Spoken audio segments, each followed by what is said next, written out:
Okay, now let's start with logical connectives, simple and compound statement. Okay, now let's see what is logical connectives means. The words or the phrases which are used to connect two sentences are called logical connectives. Okay, अगर कोई दो sentence हम लोग connect कर रहे हैं कोई word से, okay, then that word is known as the logical connective. Okay, for example you can say the connectives are and, okay, or, if then, if and only if, and not. So you can see your and, or, if then, if and only if, not. So this 1 2 3 4 and this fifth one, this are nothing but the connectives. Okay, now let's see what are the simple statements and compound statement. Okay, a statement which cannot be split further into two or more statement is called a simple sentence. Okay, तो simple statement हमें ये बताता है कि वो further और split नहीं हो पाता है. Okay, वो further और divide नहीं होता पाता है. जैसे कि 3 and 5 are twin primes. Okay, is a simple sentence जिसे मैं फर्दर और डिवाइड नहीं कर पा रही. सो this is the example of simple sentence. Okay, now you all can see your if a statement is the combination of two or more simple statements, then it is referred as a compound statement. तो compound statement क्या होता है? It is nothing but the combination of two or more simple statements. Okay, the example is your 3 is a prime and 4 is an even number. Okay, is called a compound statement. So as you all can see, this 3 is a prime, 3 is a prime, this is the first statement, 4 is an even number, this is the second statement. So these two statements are getting combined with this word and. Okay, तो ये and word क्या कर रहा है? ये दो statements को combine कर रहा है. I repeat, 3 is a prime number, this is the first statement, second one is 4 is an even number. और ये एक दूसरे से कनेक्ट कौन से कनेक्टिव के वजह से हो रहे हैं? एंड के वजह से हो रहे हैं. So this whole statement that is 3 is a prime number and 4 is an even number, this is nothing but a compound statement. Okay, तो कंपाउंड स्टेटमेंट क्या होता है? It is nothing but the combination of two और more statements. Okay, now let's see some connectives. Okay, and that the very first one is the conjunction. Okay, so let's see what is conjunction. If two statements are combined using the connective and, then it is called as a conjunction. Okay, अगर कोई भी दो statements combine हो रहे हैं using the connective and, if the two statements are getting combined with the word and, then that statement is referred as a conjunction. Okay, in other words we can see that if P Q are the two statements, here we are considering the two statement as P and Q. Okay, then P and Q is called as a conjunction. तो आप देख पा रहे हो, we are having the two statement that is P and Q. This P and Q two statements are getting combined with this word and, so that is referred as the conjunction. Is it clear? Okay, in other it is denoted by P conjunction Q. So ये जो symbol है, that is nothing but the symbol for conjunction. Okay, and it is read as P conjunction Q. Okay, तो ये conjunction जो है वो ऐसे denote हो जाता है और वो हम लोग एंड के लिए रेफ़र करते हैं. ओके, जब भी आपके कोई भी दो स्टेटमेंट एंड वर्ड से जॉइंट होते हैं, then that is referred as the P conjunction Q. Okay, now let's see for the conjunction. P conjunction Q is said to be true if and only if both P and Q are true statement. मतलब क्या होता है कि अगर मेरा P statement भी true है और Q स्टेटमेंट भी ट्रू है, then I can see that the conjunction P conjunction Q is also true. So when I can say that the P conjunction Q is true, for that P has to be true. मेरा P भी यहाँ पे क्या होना चाहिए? This should be equal to true. And Q भी क्या होना चाहिए? इक्वल टू ट्रू ही आना चाहिए. Then only I can see that P conjunction Q is equivalent to true.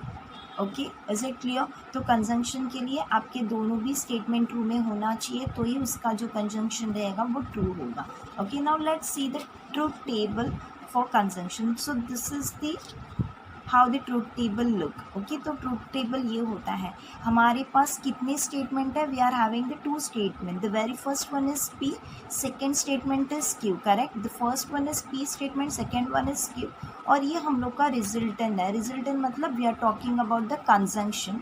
Okay, so P conjunction Q, ये सिंबल कंजंक्शन के लिए होता है जो एंड वर्ड के लिए रहता है। ओके, नाउ सी ओ, पी के जो वैल्यूज रहते हैं पी के कॉलम्स के, वो हमेशा टी टी एफ एफ होते हैं।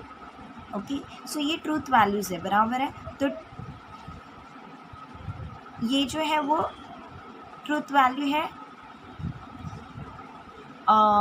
अभी यहाँ पे आप देख सकते हो पी के ट्रूथ वैल्यूज क्या है? T T F F.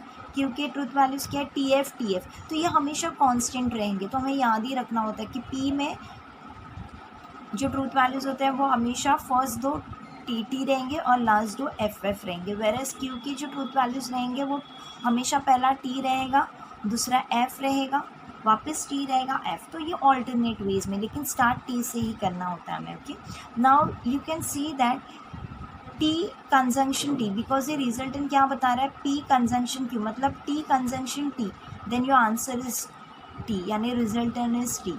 लेकिन बाकी केसेस में आप देखोगे तो वो फॉल्स है। तो ये एक छोटा ट्रिक होता है याद रखने के लिए, इसके लिए हम लोग ने यहाँ पे एक बॉक्स डाला है। Okay, so this is how we are highlighting for the conjunction that whenever your P and Q both are true, then only your resultant answer will be equal to T, otherwise it will be false. Okay, तो आपको बस ये table में इतना चीज़ याद रखना है, because the exercise that is 1.1 is completely based on this truth values table। तो जहाँ पे भी कंजंक्शन आएगा तो हमें बस ये कंडीशन को याद लाना है that whenever both the statements are true, then only your conjunction will be true, otherwise it is going to be false। Okay, now let's see for the disjunction।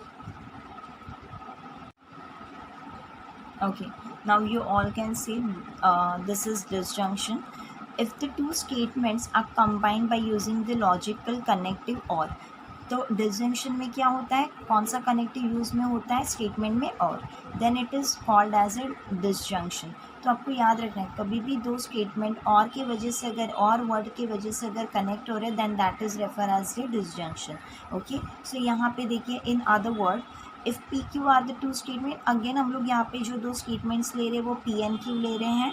Okay, then P और Q is called as disjunction। तो देख सकते हैं आप लोग यहाँ पे we are having the two statement and this two statement are getting connected with the word or, that is refer as the disjunction। तो देखिए ये उसका नोटेशन कैसे होता है? P disjunction Q. तो आपको देखना है ये जो ऐसे वी जैसे हम लोग ने सिम्बॉल लिखा है, that is refer as the disjunction, जो और वर्ड के लिए होता है। So it is read as what?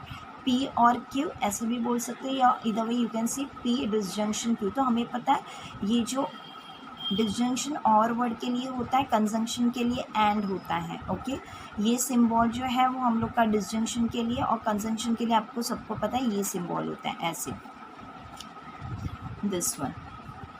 Okay, now you will move for उसका ट्रूथ टेबल अभी देखते हैं डिसजंक्शन का। Okay, as we have seen the truth table for conjunction in the same manner, this is the truth table for disjunction. लेकिन हमें यहाँ पे एक जो कंडीशन है वो ये हाईलाइट हो रही है।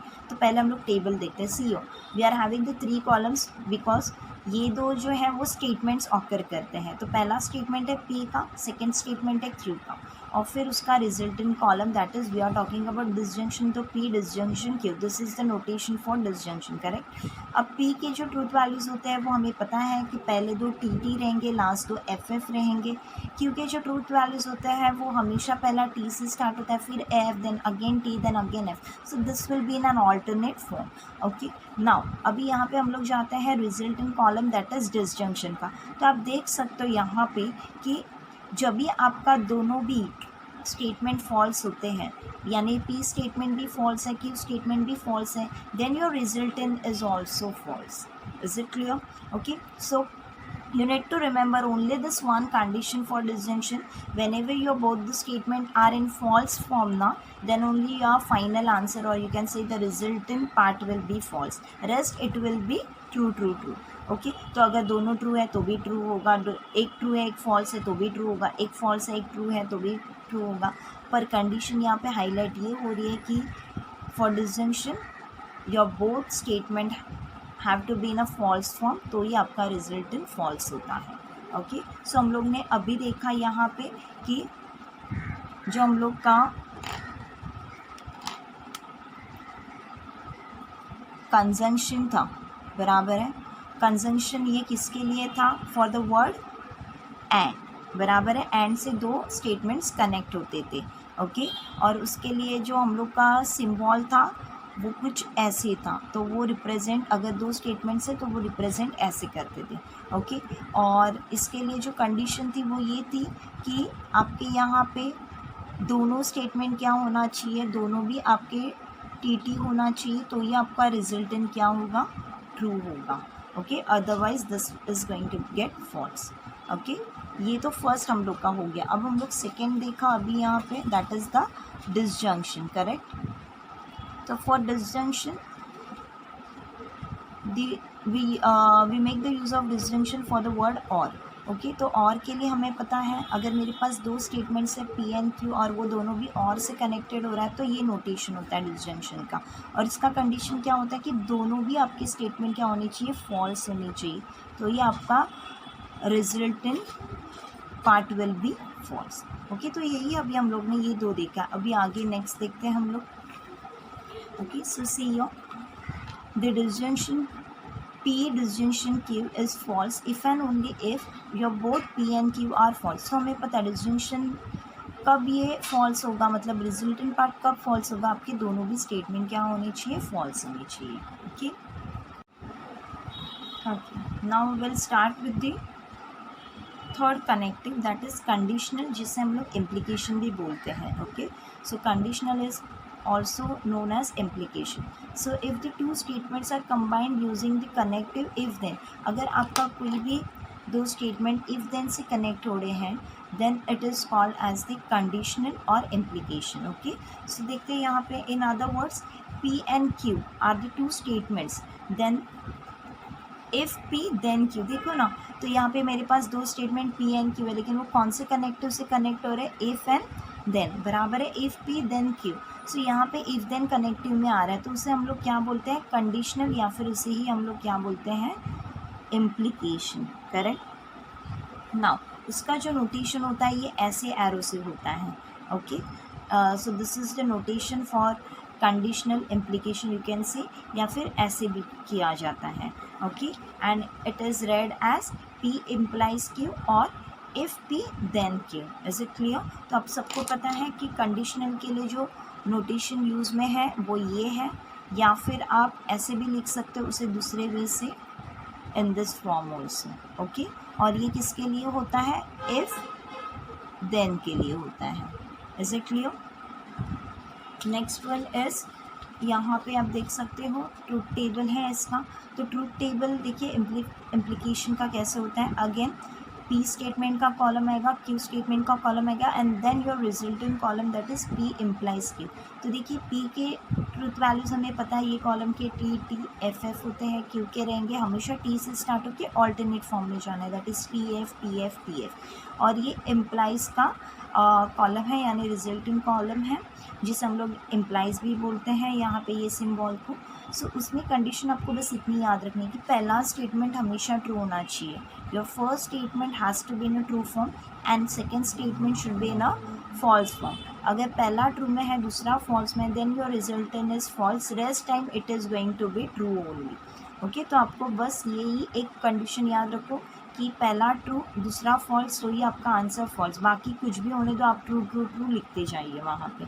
ओके सो यहाँ पे देखिए the conditional statement P implies Q ना, तो इसे हम लोग P इम्प्लाइज Q बोलते हैं, इज़ फॉल्स. ये कब फॉल्स हो सकता है, ये कब फॉल्स हो सकता है, only if P is true, अगर आपका P स्टेटमेंट ट्रू है and Q statement is false, otherwise it is going to be, देखिए true true true hence P is called hypothesis भी बोलते हैं यहाँ पे, ओके। और क्यू को हम लोग क्या बोलते हैं, कंक्लूजन, ओके।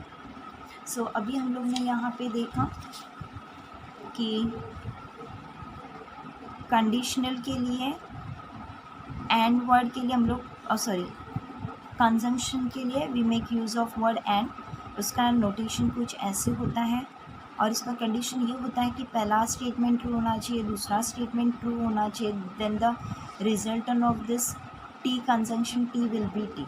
डिसजंक्शन के लिए हम लोग और वर्ड यूज़ करते हैं, इसमें क्या होता है कि दोनों भी आपके जो स्टेटमेंट होते हैं वो फॉल्स होनी चाहिए और इसका नोटेशन ये ऐसे होता है, तो दोनों भी अगर फॉल्स है तो ही फॉल्स रहेगा, ओके। सो बाकी ट्रू होगा बाकी के केसेस के लिए, और इसमें बाकी के केसेस के लिए फॉल्स होगा। अभी जो हम लोग ने नेक्स्ट देखा third one, that is the conditional, जिसे हम लोग और भी एक अलग नेम से बोलते हैं, दैट इज़ इम्प्लीकेशन, ओके। तो ये किसके लिए होता है, कौन से वर्ड के लिए होता है, this is for if then, ये इसके लिए होता है। तो इसे हम लोग ऐसे लिखते हैं, इसका जो नोटेशन होता है वो ये सिंबल से डिनोट किया जाता है, करेक्ट, ओके। या फिर इसे हम लोग ऐसे भी डिनोट कर सकते हैं, ये ऐसे डबल लाइन से, ओके ना। इसमें कंडीशन क्या होता है कि पहला स्टेटमेंट आपका ट्रू होना चाहिए और दूसरा स्टेटमेंट फॉल्स ही होना चाहिए, then your resultant will be F, otherwise this is going to be true, okay. Okay, now look here, there is a note, the following are also conditional statement, P implies Q के लिए। देखो हम लोग इसे ऐसे भी बोल सकते हैं, P is sufficient for Q, Q is necessary for P, P implies Q, Q follows from P, P only if Q, okay। So now let's move to the biconditional, that is also refer as the double implication। So biconditional का और एक name है, that is double implication। If the two statements are combined using the logical connective if and only if, अगर हम लोग के कोई भी दो statement यानी P and Q if and only if word से कनेक्ट हो रहा है, then it is called as biconditional या डबल कंडीशनल, ओके। जिससे देखिए अदर वर्ड में से if P and Q are the two statement, then P if and only if Q is called biconditional, it is denoted with this, दोनों तरफ arrow होता है। ये देखिए यहाँ पे डबल लाइन है लेकिन दोनों तरफ एरो होते हैं, इसे ऐसे भी डिनोट किया जाता है, ऐसे भी डिनोट किया जाता है, okay. So it is read as P biconditional Q or P if and only if Q. Is it clear to all? Okay, now you all can see your this is the truth table। अब देख सकते हो यहाँ पे P column है, ये Q column है और ये हम लोग का रिजल्टेंट यानी जो नोटेशन होता है बाई कंडीशनल के लिए कि दोनों तरफ एरो होता है वो ये है। अभी इसमें भी हमें पता है P का तो वो सेम ही रहेगा ट्रूथ वैल्यू, दो first two will be T, last two will be F, then this will begin with T, then alternate form F T F T F। Resultant में देखिए यहाँ पे मैंने ये हाईलाइट किए हुए दो चीज़, तो आपको वो बराबर देखना है कि दोनों भी आपके स्टेटमेंट ट्रू रहेगा तो आंसर ट्रू, या दोनों भी स्टेटमेंट आपके फॉल्स रहेंगे तो आंसर टी। तो आप देख सकते हो कि both the statement should possess the same truth values, then the answer is equal to T. Same truth values मतलब either they should be both true या बोथ फॉल्स, तो आपका आंसर ट्रू ही आएगा, रेस्ट टाइम वो क्या होगा false. So see your biconditional statement that is P, okay, this is refer as the double implication या biconditional is true if P and Q have the same truth values, otherwise false। अगर दोनों का भी truth value same है तो ही वो true, otherwise it is going to be false. Okay, so we have done with the conjunction. Conjunction ये किसके लिए होता है, एंड वर्ड के लिए होता है, जिसका नोटेशन ये होता है। कंडीशन, ट्रुथ टेबल का कंडीशन ये होता है कि दोनों भी स्टेटमेंट ट्रू होगा तो ये आपका फाइनल आंसर ट्रू में रहेगा। Disjunction we make the use for the word or, जिसका नोटेशन ये होता है दोनों भी फॉल्स होगा तो ये आंसर आपका फॉल्स होगा। कंडीशनल जिसे हम लोग इम्प्लीकेशन भी बोलते हैं, वो इफ़ देन के लिए रेफ़र होता है, उसका नोटेशन ये ऐसे भी डिनोट होता है या ऐसे भी। इसका कंडीशन ये होता है कि पहला स्टेटमेंट हमेशा ट्रू होना चाहिए and the second one should be false, then your resultant answer is going to be in false form. और just now we have done with the biconditional which is also known as the double implication, correct? इसके लिए जो words हम लोग use करते हैं वो होता है इफ़ एंड ओनली इफ़। इसके लिए हम लोग ये बाई कंडीशनल या डबल इम्प्लीकेशन यूज़ में लाते हैं। तो इसका जो नोटेशन होता है वो ऐसे होता है P double implication this Q, या फिर उसे हम लोग ऐसे भी कर सकते हैं P biconditional this. Okay, then यहाँ पे जो ट्रूथ टेबल का कंडीशन होता है वो ये होता है कि आपका दोनों भी क्या होना चाहिए, ट्रू होना चाहिए, तो आंसर आपका क्या होगा, ट्रू। या दोनों भी आपका क्या होना चाहिए, स्टेटमेंट फॉल्स होना चाहिए, तो आपका आंसर ट्रू।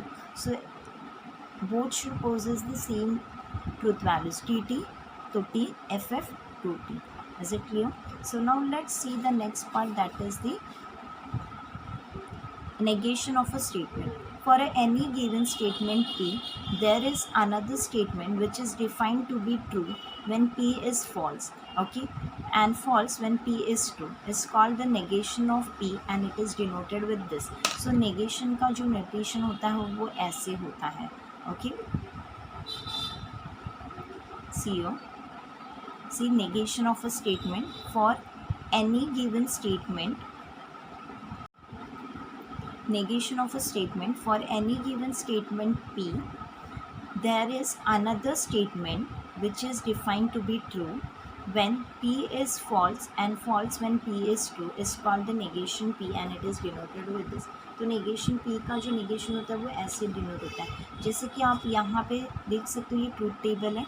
ट्रूथ टेबल में यहाँ पे बस मैंने दो ट्रूथ वैल्यूज़ लिए हुए हैं T and F. Why am taking T and F, because मेरे पास यहाँ पे क्यू नहीं है, तो सिर्फ टी है तो मुझे टी एन एफ ही लेना होता है। सो उसका नेगेशन देखिए, जब ट्रू है तो फॉल्स, फॉल्स है तो true.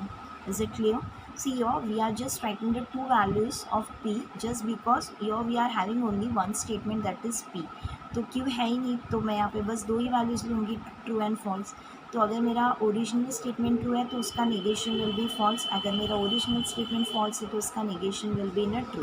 Okay, now see your there is a not, negation of a statement is statement itself, that is देखिए negation of negation statement रहेगा तो आपका हमेशा आंसर यहाँ पे सिर्फ P ओरिजिनल स्टेटमेंट ही आएगा। Okay, so we have done with this conjunction. देखिए यहाँ पे कंजंक्शन ये एंड वर्ड के लिए होता है, उसका नोटेशन ये होता है P कंजंक्शन क्यों, उसके ट्रूथ वैल्यूज़ दोनों भी ट्रू ट्रू होगा तो ये आंसर आपका ट्रू होता है। ये कंजंक्शन का कंडीशन था। डिसजंक्शन का हम लोग यूज़ करते हैं और के लिए, जो ऐसे रेफर होता है, नोटेशन उसका रहता है दोनों भी फॉल्स होना चाहिए तो ही फॉल्स होता है। कंडीशनल जिसे हम लोग इम्प्लीकेशन भी बोलते हैं, और जिसके लिए हम लोग जो वर्ड्स यूज़ में लाते हैं वो इफ़ देन होते हैं, जिसका नोटेशन ये दो रहता है।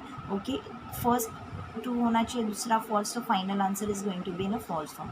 बाई कंडीशनल जिससे हम लोग डबल इम्प्लीकेशन भी बोलते हैं, वो इफ़ एंड ओनली इफ़ के लिए रहता है, ये उसका नोटेशन होता है, जहाँ पे दोनों भी स्टेटमेंट आइदर ट्रू ट्रू होगा तो ट्रू, या दोनों भी फॉल्स होगा तो आंसर आपका ट्रू।